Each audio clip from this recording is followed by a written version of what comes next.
Well, tally ho there, chaps, and today I have the long-term review of the Dell XPS 15, and this might be more relevant to you than the actual normal reviews you see, because after you use the device for a long time, and I've had this for nearly a month now, you get to know all the ins and out of the device. I've been using this laptop every day for nearly a month, and I love it. Every time I open it, the screen up, it just fills me with joy. What can I say? I just love using it, and actually I've put my Chromebook to the side because I just love using this computer.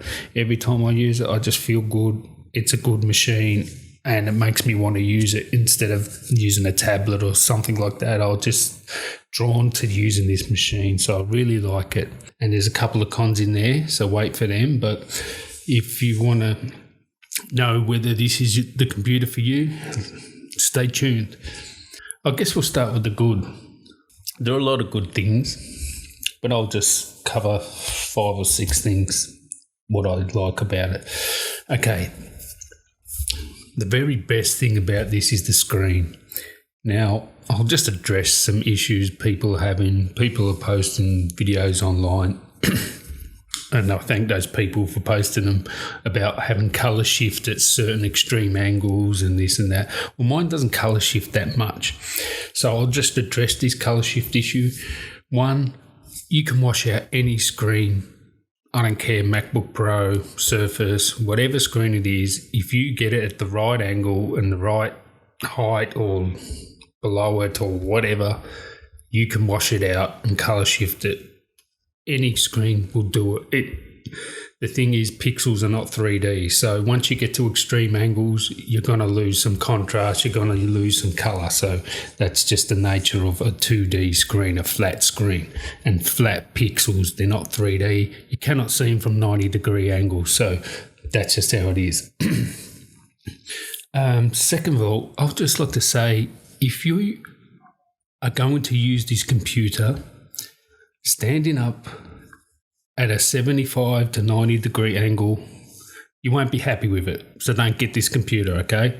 Because you may have some colour shift and loss of contrast, whatever. So, but if you're in the real world and you use your computer sitting in front of it, or even just off to the side or whatever, this computer will blow you away with this screen.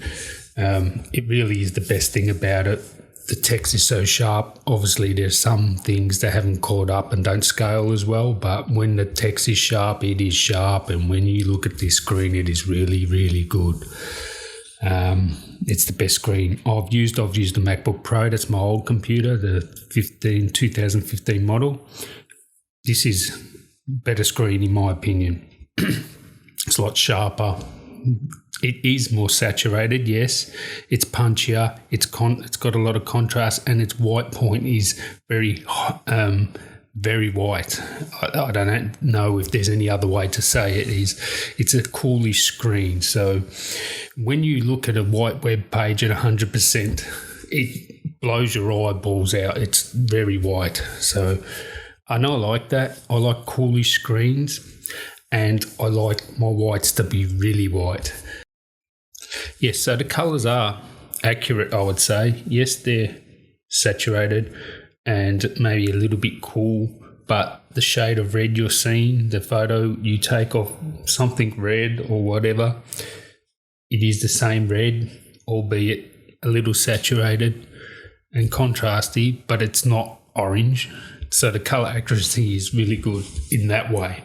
So it's not just the screen being awesome, it's also the design of the actual unit. It's high-end design. It's as good as any MacBook, and its Infinity Edge screen looks awesome. It really makes MacBooks look dated. And you have a look at a MacBook and you see the bezels. They're very small, these bezels on the MacBook. They're not even that big, but compared to the Infinity Edge, they do look dated, and it just doesn't look as modern. Another great thing is it's light for what it is.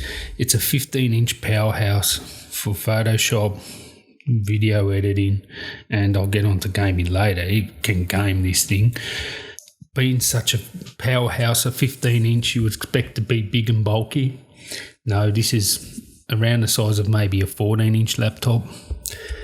And the weight of a 14-inch laptop, not that there's many around, but that's the footprint of it.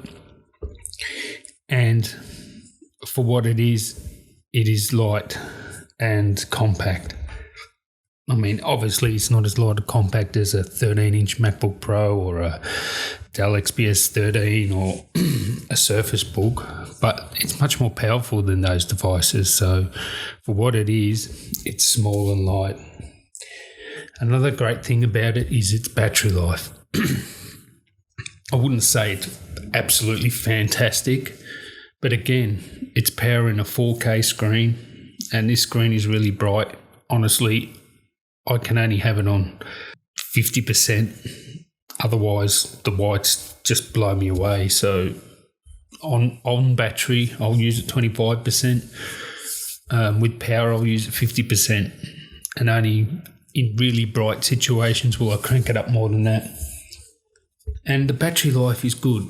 You get about 5 to 7 hours. And that's just doing your normal little bit of Photoshop, web surfing, YouTube, whatever, just your normal usage scenario. You'll get about 5 to 7 hours, which in my book, having a 4K screen and being such a powerful device, thumbs up for the battery. And the last thing I love about it, sort of the last two things really, it's gaming and its performance. I'll put them all into one. This thing is a beast. It has power to burn. It just smokes anything out there. I mean, it kills a MacBook Pro 15-inch because it's got the Skylake processors and its GTX 960 graphics card. So it's basically one of the most powerful 15-inch laptops you can get, especially for its size. I know there are probably workstations that are more powerful, but comparing its size, like some of these gaming laptops, how big and thick they are, this thing games nearly as good as those, and it's much smaller and lighter, and it's got much better battery life. So this thing is a powerful beast, and I'm just blown away by how good it is at gaming. It is really good at gaming. You can play any modern title at 1080p, high settings, medium settings, ultra. You drop the frame rates down to about 45, something like that, 45 frames per second. But if you want to game it around 60 frames per second, you can do medium high settings at 1080, no problem. And I've been playing Fallout with this, GTA 5, and it games like a boss. And I have a friend that has Battlefront, and he's got this computer as well, and he reckons Battlefront runs no problem. 1080p just kills it. So now, I didn't buy this laptop for gaming. I bought it for video editing and Photoshop. And it's just a big bonus that it's such a gaming beast. I mean, I need to upgrade my graphics card in my desktop PC. I wouldn't even bother gaming on my desktop PC anymore. This thing just kills it. So I'm really happy with that. So I don't have to actually upgrade my desktop PC. I just game on this, and that's a massive bonus, and I really like it. Another thing I like about it is it doesn't get hot, and it's fairly quiet. Now, when you play games or render, yes, the fan will crank up, but it's not loud, and it doesn't get very hot, and that's a big thumbs up in my book. Now, I'll get on to some of the cons. Okay, now I've got probably 3 cons, I would say. Okay, nothing too bad. One, it is a bit of a fingerprint magnet. That carbon fibre top deck is a bit of a fingerprint magnet. Like, I wash my hands. I'm pretty OCD about it. I wash my hands all the time, and you cannot avoid getting some oil smudges on this, and you will notice it. You won't notice it in bright light, but if you look in lower light at a certain angle, you will see your smudge marks on there, and there's no way of getting away without doing it. They're just going to be there. It's not a deal breaker, Another thing is the AC adapter, how you plug it in. And there's nothing wrong with it per se, but I just wish it was a magnet. I just feel like my kid is going to just run through the cord and rip it out, and I would just much prefer a magnet setup. I know the MacBook Pros have them. The Surface has a magnet type AC adapter there, and there's nothing wrong with it, but I just prefer if they would design a magnet one that just you're not scared of doing damage to your laptop if you accidentally pull the cord. And probably my biggest con of this computer, I'm not 100% sure about this, but from what I've read, it doesn't support NVMe, so NVMe Express booting. And that for me is a bit of a letdown, seeing as it's a late 2015 model. I've got my 950 Pro Samsung SSD, my VNAND NVMe SSD, M.2 socket, and the fastest thing on the planet.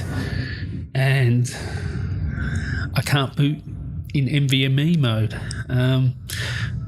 Hopefully there will be a BIOS update where I will be able to do this, but from what I read, sadly, I don't think it's ever going to support it because it's just not capable of doing it. That's my biggest letdown. Is it a deal breaker? No, because the speeds I'm getting out of the 950 Pro, that hard drive flies in this Dell XPS 15, so it's not a deal breaker, but I was hoping it would support NVMe boot up. So that's it.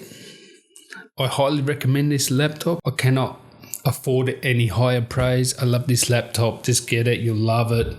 It just owns. And I'll catch you next time. Tally ho there, chaps. I have covered this laptop from head to toe. Look in the description, you'll see all the links to all the videos I've done about gaming, about upgrading it, about the inside of the Dell, the boot up times, everything like that. I've got a video on it.